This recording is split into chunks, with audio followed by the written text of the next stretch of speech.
आप सभी को प्रेज द लॉर्ड। आज मैं आप लोगों के सामने 4 पत्नी वाले एक व्यक्ति के बारे में कुछ बातों को बताकर जीवन के एक महत्वपूर्ण पहलू को समझाने जा रही हूँ। मुझे विश्वास है कि आज का यह वीडियो आप लोगों का जीवन बदल कर रख देगा। मैं आप लोगों से कहना चाहती हूँ कि इस वीडियो को शुरू से अंत तक पूरा देखिए, क्योंकि इस वीडियो में आप लोगों के लिए बहुत ही जरूरी बातें हैं। यह कहानी एक ऐसे व्यक्ति की है जिसकी 4 पत्नियां रहती है।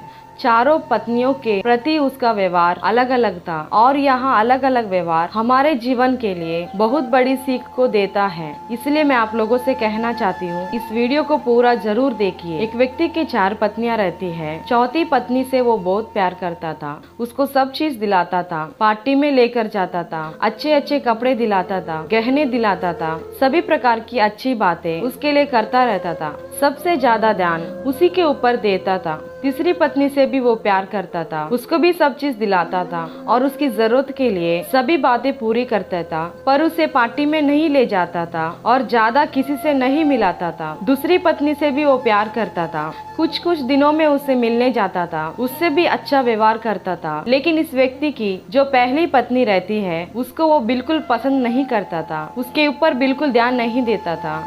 यहाँ पर मैंने 4 पत्नियों के प्रति उस आदमी के व्यवहार को समझाया है। एक दिन उस आदमी की तबीयत खराब हो जाती है, उसका अंतिम समय आ जाता है, तब वह अकेला महसूस करने लगता है।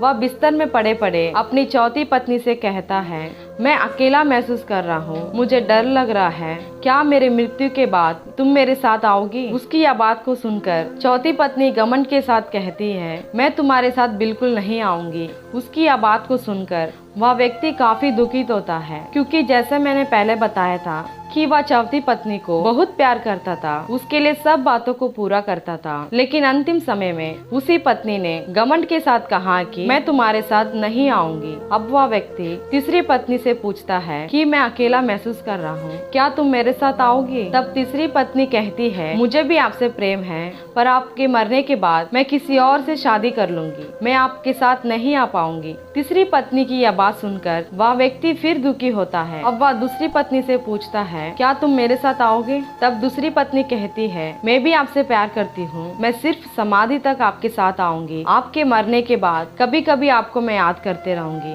वह व्यक्ति फिर दुखी हो जाता है। जैसे मैंने पहले कहा था, पहली पत्नी को वह बिल्कुल प्यार नहीं करता था, उसके ऊपर बिल्कुल ध्यान नहीं देता था। लेकिन जब यह व्यक्ति 3 पत्नियों से पूछ चुका, उसके बाद उसकी पहली पत्नी आकर उस व्यक्ति से कहती है, मैं आपसे बहुत प्यार करती हूँ, मैं जरूर आपके साथ आऊंगी। वह व्यक्ति यह बात सुनकर काफी अचंभित होता है, क्योंकि उसने जीवन भर पहली पत्नी के ऊपर बिल्कुल ध्यान नहीं दिया था। बाकी 3 पत्नी के ऊपर उसने जीवन भर ध्यान दिया, लेकिन अंतिम समय में वे तीनों पत्नी साथ नहीं दिए। लेकिन जिस पत्नी के ऊपर इस व्यक्ति ने जीवन भर ध्यान नहीं दिया, उसी पत्नी ने अंतिम समय में उसका साथ दिया। इस कहानी के द्वारा मैं आप लोगों से कहना चाहती हूँ, यह कहानी इस वीडियो को देखने वाले हर व्यक्ति के लिए है। 4 पत्नी वाला व्यक्ति कोई और नहीं, आप और मैं हैं। यह व्यक्ति चौथी पत्नी को सब चीजें लाकर देता था, जिंदगी भर उसके ऊपर बहुत ध्यान देता था, लेकिन अंतिम समय में उसके साथ नहीं आऊंगी बोली। यहाँ चौथी पत्नी हमारे लिए हमारा शरीर है, हम जीवन भर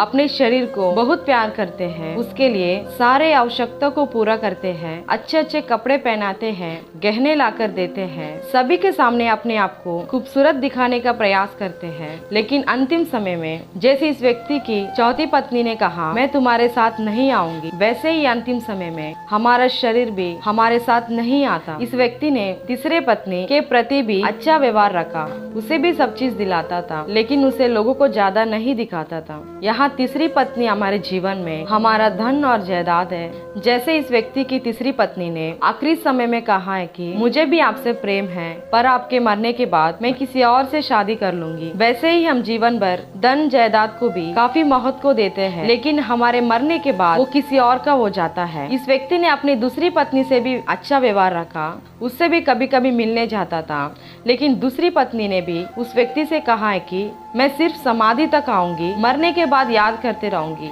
या दूसरी पत्नी हमारे जीवन में हमारे रिश्तेदार और दोस्त यार है, ये लोग अंतिम समय में केवल समाधि तक आ सकते हैं और कभी कभी हमें याद करते हैं। पहली पत्नी के प्रति उस आदमी ने कभी ध्यान नहीं दिया था, लेकिन वही पत्नी अंतिम समय में उसके साथ आऊंगी बोली। हमारे जीवन में वह पहली पत्नी हमारा आत्मा है, क्योंकि हम जीवन भर हमारे आत्मा के लिए कुछ नहीं सोचते, हम कभी उसके ऊपर ध्यान नहीं देते। हम हमेशा इस व्यक्ति के तरह उन 3 पत्नी के ऊपर ध्यान देते हैं। हमारा आत्मा हमारे साथ हमेशा रहता है, लेकिन हम कभी भी उसके ओर ध्यान नहीं देते। रोमियो 8:6 में लिखा है, शरीर पर मन लगाना तो मृत्यु है, पर आत्मा पर मन लगाना जीवन और शांति है। परमेश्वर वचन के द्वारा भी हमें आत्मा पर ध्यान देने कहता है, पर हम जीवन भर अपने शरीर, अपना धन जायदाद, अपने दोस्त यार और रिश्तेदार पर ज्यादा ध्यान देते हैं। मैं आप लोगों से कहना चाहती हूँ कि अगर आप लोग भी इस व्यक्ति के तरह उन 3 पत्नियों पर ध्यान दे रहे हैं तो अपने जीवन में बदलाव लाए,